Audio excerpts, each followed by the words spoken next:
AviationPros.com is the portal website for AMT, Airport Business, and Ground Support Worldwide magazines. Visit daily for breaking news, industry blogs, and insightful articles from our magazine's editorial team. And don't forget to sign up for our publication's daily e-newsletters. It's all at AviationPros.com.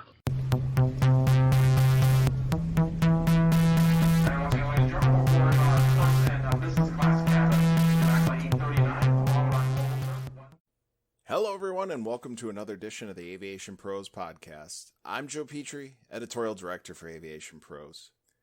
Mass communications is an eternal struggle for airports. Packed terminals, a cacophony of announcements from gates, and general ambient hustle of operations makes it a challenge for airports to reach travelers and convey important information they need to know. I recently spoke with Charles Kowalczyk, Domestic Sales and Operations Manager for AtlasIED, about these challenges and what airports can be doing now to improve their overall mass communications plan. Well, Charles, thank you very much for speaking with us today. Really appreciate your time. Tell me, what are airport mass communications and what do they mean in 2022? How has this concept evolved from what we've understood over the years? Yes, pretty much every and any possible means to convey information to travelers in airports.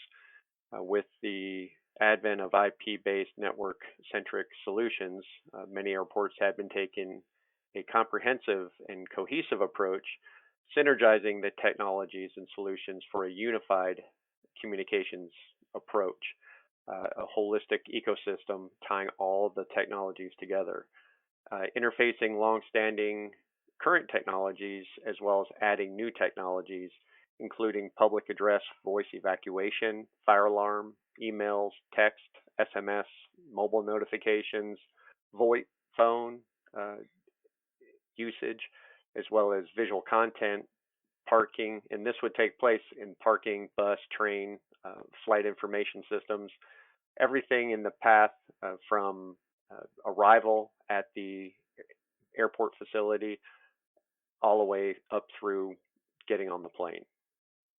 So how can airport leaders gauge their mass communication systems? I mean, how does a facilities or a safety manager know the shortfalls and strengths of their current mass communication system inside the terminal?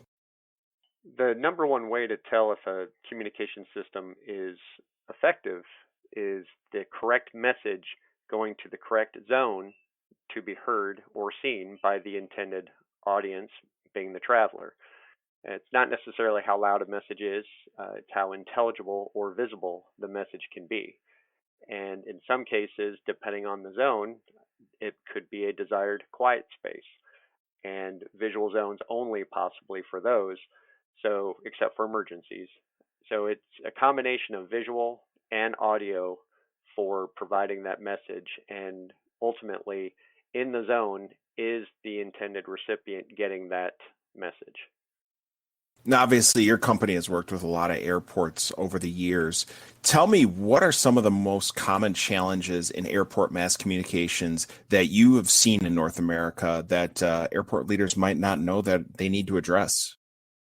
I would say a challenge that airports face would be existing infrastructure, whether it be structural, as far as being able to deploy some of these network or IP-based systems, and having the digital access to whether it be the head end or any of the endpoints.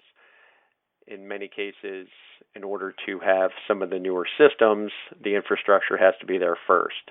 So I would say some outdated facilities, whether it be from a structural or from a technology network aspect, would be one of the biggest challenges. And now you mentioned that with some of these older facilities, there might be a lot of acoustics challenges that they might see when they were designed before a lot of this technology was around. But when it comes to addressing mass communications, how can current technology overcome some of these acoustic challenges that they weren't available before? Well, it goes beyond the easy answer of new endpoints, whether it be new speakers, visual displays, or units that combine both speaker and visual in one. Traditional speaker runs and displays can remain, but there are some great new solutions.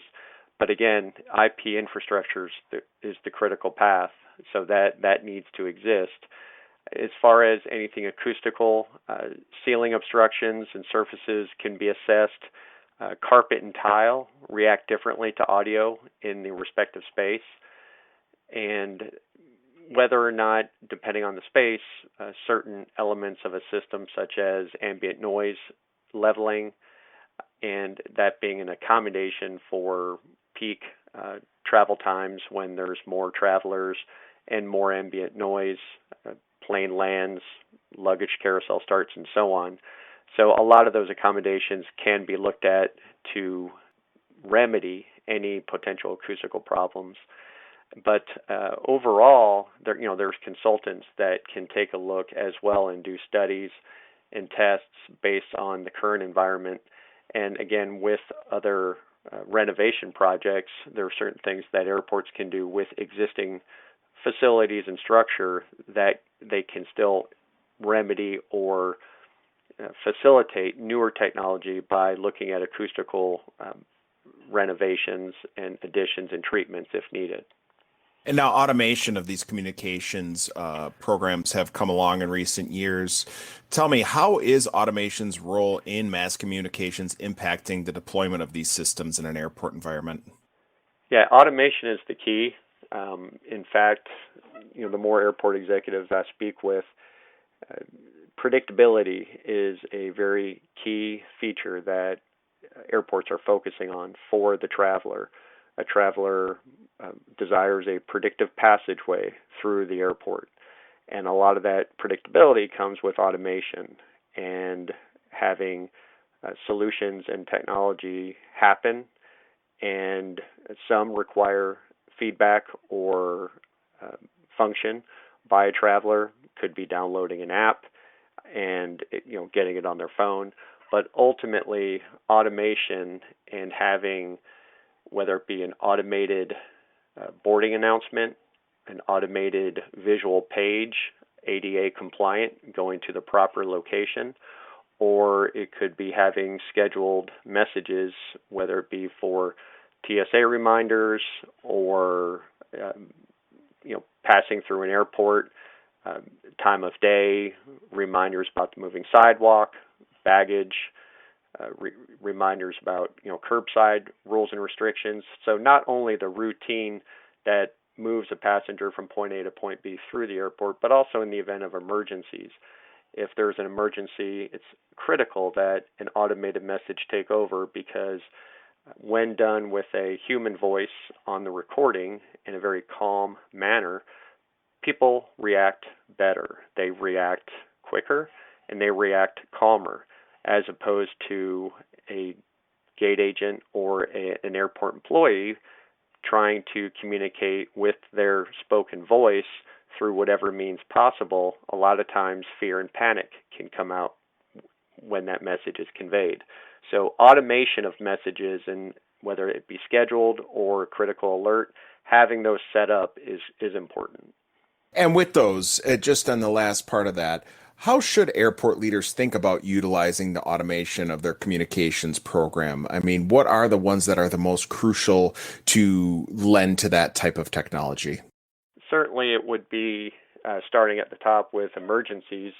There are airports that tie in their fire alarm with the public address, and the fire alarm is not the voice enunciation for emergency communication.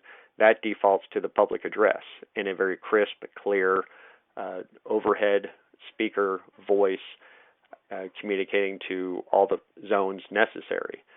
So tying in the fire alarm is critical, as well tying in the automation of visual paging to flight information screens or other content screens, so that ADA compliance can be observed and have a visual page, whether it be routine or emergency, be able to be seen in addition to be heard simultaneously.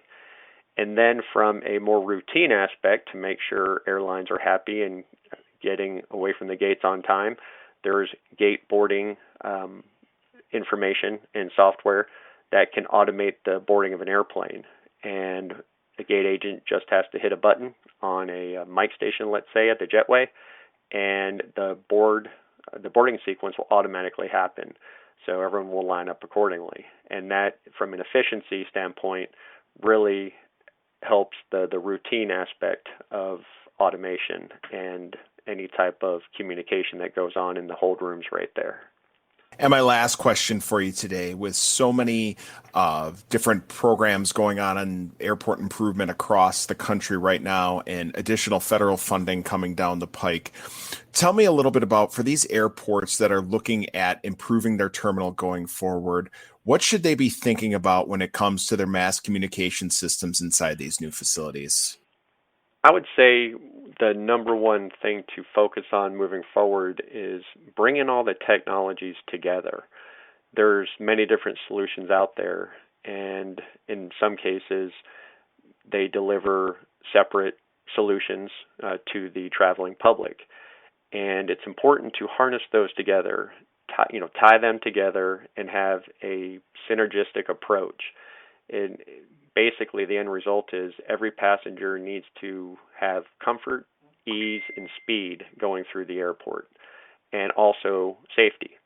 So having that as the goal, there are some technologies that sequentially aid a traveler moving through an airport. But what really needs to happen is to make them more parallel and synergistic to where they're working together from the first step to the last step through the terminal. So it's a unified approach, and the key to that is making sure that the technologies can interface. So then, you have multiple companies, and then some companies can provide more standard services that reach more travelers, but ultimately it's tying them all together so no part of the airport is untouched, whether it be routine or emergency communication. Wonderful. Charles, well, thank you very much. It was a pleasure speaking with you today, and look forward to seeing more innovations coming down the pike for these mass communication systems. Excellent. Thank you for your time. Thanks again for listening to today's podcast. For more information and best practices on honing your airport's mass communication system, make sure to check out AviationPros.com and the upcoming edition of Airport Business Magazine. I'm Joe Petrie. We'll see you next time.